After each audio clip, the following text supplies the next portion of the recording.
नमस्कार दोस्तों, Nalanda educational channel में आप सभी का स्वागत है। आज के इस चैनल में हम करंट अफेयर्स के संबंधित कुछ महत्वपूर्ण प्रश्न दे रहे हैं जो आगामी प्रतियोगी परीक्षाओं हेतु बहुत ही उपयोगी है। तो चलिए शुरू करते हैं। पहला प्रश्न है, स्वास्थ्य सुविधाओं के क्षेत्र में क्रांतिकारी बदलाव हेतु हाल ही में किस मिशन की शुरुआत की गई? तो इसका सही उत्तर है आयुष्मान भारत डिजिटल मिशन। इस डिजिटल मिशन के तहत लोगों को डिजिटल स्वास्थ्य पहचान पत्र दिया जाएगा जिसमें उनका स्वास्थ्य संबंधी रिकॉर्ड दर्ज होगा। अगला प्रश्न है, हाल ही में लद्दाख साइकिलिंग चैलेंज का आयोजन निम्न में किसने किया? तो इसका सही उत्तर है लद्दाख पुलिस। यह आजादी का अमृत महोत्सव और फिट इंडिया मूवमेंट का हिस्सा है जिसका आयोजन लद्दाख पुलिस ने भारतीय साइकिलिंग महासंघ के सहयोग से किया है। अगला प्रश्न है, पर्युषण व 10 लक्षण पर्व निम्न में किस धर्म से संबंधित है? तो इसका सही उत्तर है जैन धर्म। हाल ही में अमेरिकी राष्ट्रपति जो बाइडेन ने इस जैन समुदाय को बधाई दी है। ध्यान रहे कि भारत के बाद जैन समुदाय की सर्वाधिक संख्या अमेरिका में है। इस समुदाय के लोग पर्युषण पर्व के दौरान 8 से 10 दिन तक उपवास व ध्यान करते हैं। 10 दिवसीय पर्व 10 लक्षण पर्युषण के बाद शुरू होता है। ध्यान रहे कि जैन धर्म की स्थापना पहले तीर्थकर ऋषभदेव ने किया था। 23वें तीर्थकर पार्श्वनाथ ने जैन धर्म को व्यवस्थित रूप प्रदान किया था। ये वाराणसी के राजकुमार थे, किंतु जैन धर्म को लोकप्रिय बनाने का कार्य 24वें तीर्थकर महावीर स्वामी ने किया था। अगला प्रश्न है, महिलाओं के बहुमत वाली यूरोप की पहली संसद चुना जाने वाला देश निम्न में कौन सा है? तो इसका सही उत्तर है आइसलैंड। इस देश की राजधानी रेकजविक है। इस देश की मुद्रा का नाम आइसलैंडिक क्रोना है तथा इस देश की संसद का नाम अल्थिंगु है। महिला उम्मीदवारों ने मतगणना संपन्न होने पर आइसलैंड की 63 सदस्यीय संसद में 33 सीटों पर जीत दर्ज की। यह उत्तरी अटलांटिक के द्विपक्षीय राष्ट्र में लैंगिक समानता के लिए मील का पत्थर है। अगला प्रश्न है, संयुक्त राष्ट्र संघ में भारत की प्रथम सचिव निम्न में कौन है? तो इसका सही उत्तर है स्नेहा दुबे। गोवा में जन्मी स्नेहा दुबे वर्ष 2012 बैच की भारतीय विदेश सेवा की अधिकारी हैं। वे पहले ही प्रयास में सिविल सेवा परीक्षा पास कर ली थी। उन्होंने जेएनयू दिल्ली में एमफिल की पढ़ाई की। घूमने फिरने की शौकीन स्नेहा को विदेश मंत्रालय की ओर से 2014 में स्पेन में भारतीय दूतावास में नियुक्त किया गया था। हाल ही में उन्होंने यूएनओ में अपने भाषण से खूब सुर्खियां बिटोरी। अगला प्रश्न है, वर्तमान में परमाणु आपूर्तिकर्ता समूह एनएसजी कुल कितने देशों का समूह है? तो इसका सही उत्तर है 48 देशों का समूह। हाल ही में अमेरिकी राष्ट्रपति जो बाइडेन ने एनएसजी में भारत के प्रवेश के प्रति अपना समर्थन दोहराया है। ध्यान रहे कि एनएसजी वैश्विक परमाणु व्यापार को विनियमित करता है। अगला प्रश्न है, H-1B वीजा क्या है? तो इसका सही उत्तर है एक गैर प्रवासी वीजा। यह वीजा अमेरिकी कंपनियों को सैद्धांतिक या तकनीकी विशेषज्ञता की आवश्यकता वाले विशेष व्यवसायों में विदेशी श्रमिकों को नियुक्त करने की अनुमति देता है। ध्यान रहे कि प्रौद्योगिकी कंपनियां भारत और चीन जैसे देशों से हर साल हजारों कर्मचारियों को काम पर रखने के लिए इस पर निर्भर है। अगला प्रश्न है, भारत का वह कौन सा स्थान है जहां पुनः 100 साल बाद स्पीकर कॉन्फ्रेंस आयोजित की गई? तो इसका सही उत्तर है शिमला। इसकी अध्यक्षता लोकसभा के अध्यक्ष ओम बिरला ने की। अगला प्रश्न है, हाल ही में किस प्रख्यात महिला अधिकार कार्यकर्ता का निधन हो गया? तो इसका सही उत्तर है कमला भसीन। देश में प्रदर्शन स्थलों पर गूंजने वाले आजादी के नारों को उन्होंने ही प्रतिशतात्मक व्यवस्था के खिलाफ नारीवादी नारे के रूप में लोकप्रिय बनाया था। वे भारत तथा अन्य एशियाई देशों में महिला आंदोलन की एक प्रमुख आवाज रहीं।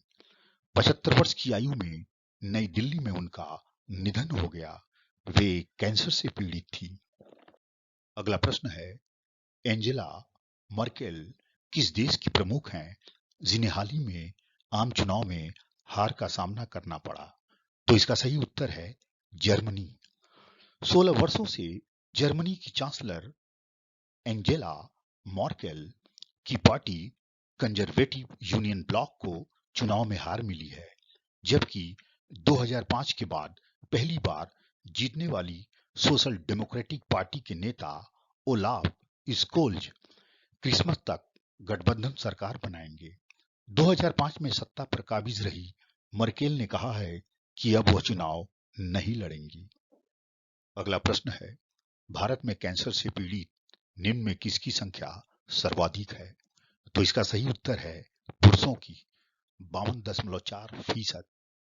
राष्ट्रीय कैंसर पत्रिका कार्यक्रम एनसीआरपी के तहत 2012 से 2019 यानी कि 7 साल के मामलों के विश्लेषण किए गए, जिनमें कैंसर के 6.10 लाख मामलों में से 52.4% पुरुषों और 47.6% महिलाओं में दर्ज किया गया।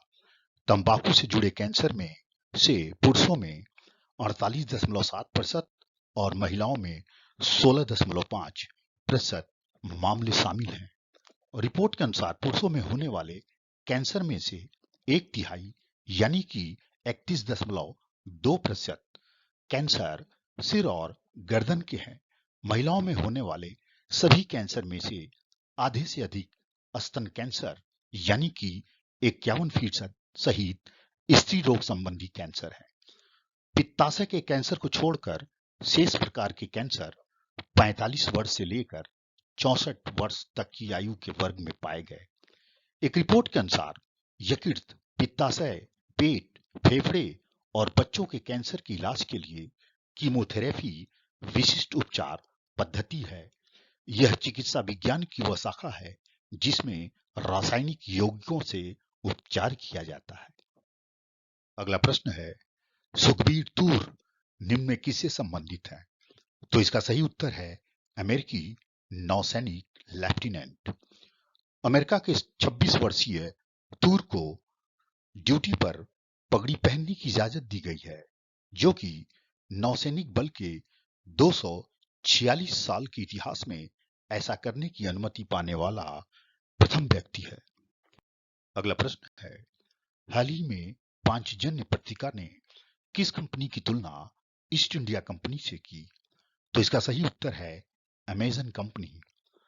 पत्रिका के अनुसार अमेजन कंपनी की नीयत भारत के बाजार पर एकाधिकार जमाने की दिख रही है। कुछ सप्ताह पहले पत्रिका, जो कि आरएसएस से संबंधित है, ने इन्फोसिस कंपनी को लेकर कहा था कि यह कंपनी राष्ट्र विरोधी तत्वों की मदद करती है। पत्रिका के अनुसार कंपनी पर आरोप है कि ई बाजार मंच पर एकाधिकार के लिए छद्म कंपनियां बनाई गई नीतियों को अपने पक्ष में करने के लिए करोड़ों रुपए की रिश्वत बांटी गई। अमेजन कंपनी प्राइम वीडियो के माध्यम से भारतीय संस्कृति विरोधी फिल्में और वेब श्रृंखला ला रही हैं। ध्यान रहे कि वर्तमान में इन्फोसिस के मुख्य कार्यकारी अधिकारी सलील पारेख हैं तथा अमेजन कंपनी के सीईओ एंडी जेसी हैं।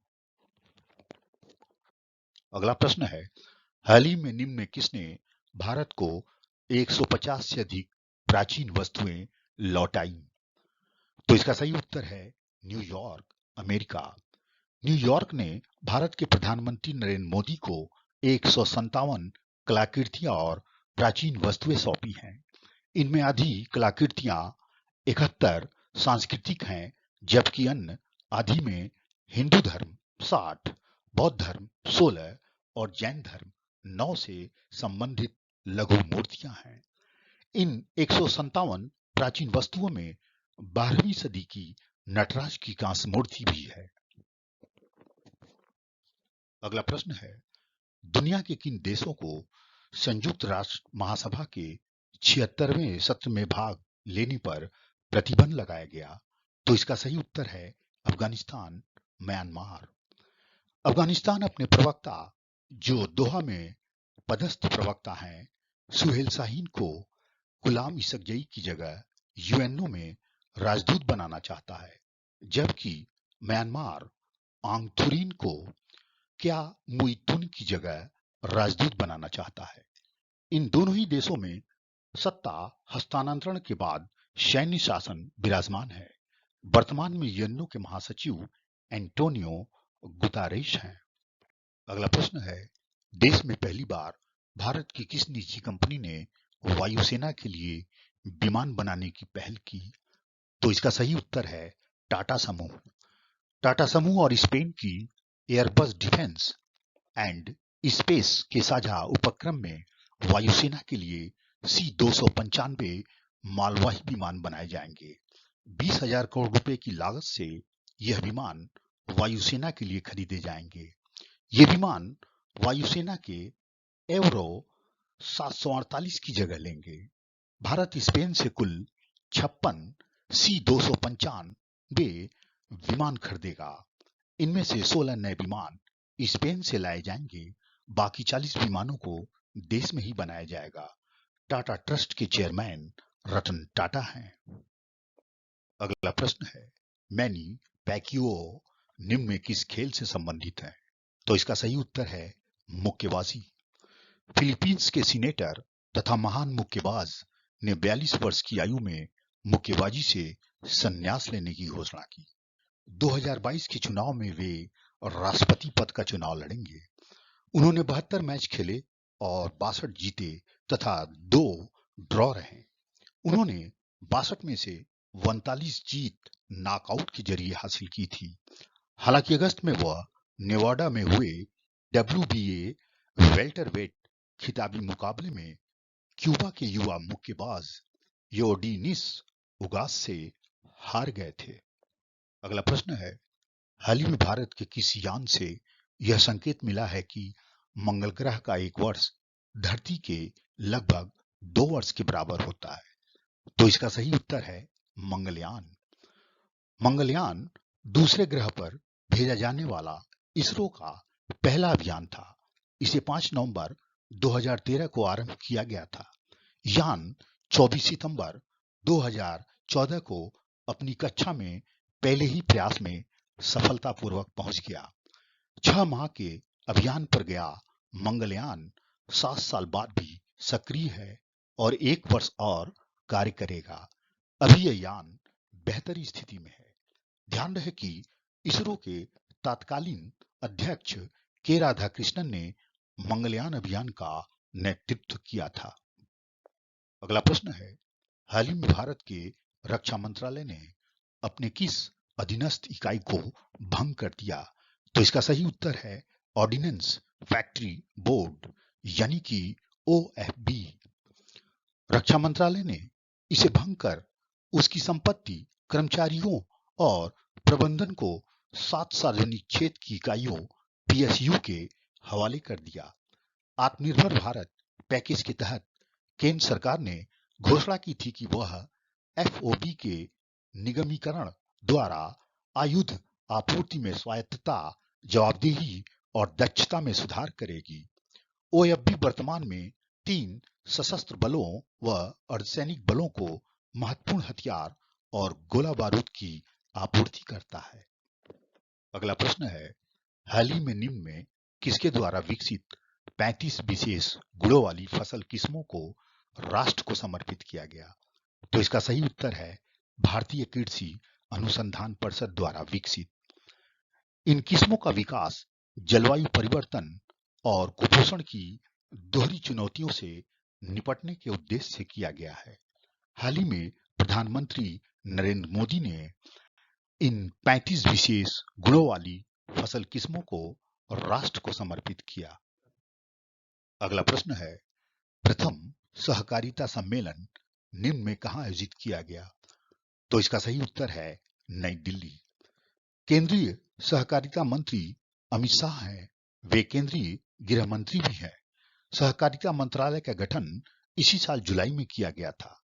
ध्यान रहे कि इससे पहले वर्ष 2002 में तत्कालीन प्रधानमंत्री अटल बिहारी वाजपेयी द्वारा सहकारी नीति लाई गई थी। अगला प्रश्न है, हाल ही में देश का प्रथम sports arbitration centre of India का उद्घाटन निम्न में कहां किया गया? तो इसका सही उत्तर है अहमदाबाद, गुजरात। यह एक स्वतंत्र पंचायत होगा जो खेल से जुड़े विवाद का समाधान करेगा। तो दोस्तों, आज के लिए इस वीडियो में यानी कि वॉल्यूम 5 में इतना ही। मिलते हैं अगले वीडियो वॉल्यूम 6 में। तब तक के लिए आपसे आज्ञा चाहते हैं। यदि आपको यह वीडियो पसंद आया हो तो इसे लाइक कर दें तथा चैनल को सब्सक्राइब कर दें। धन्यवाद।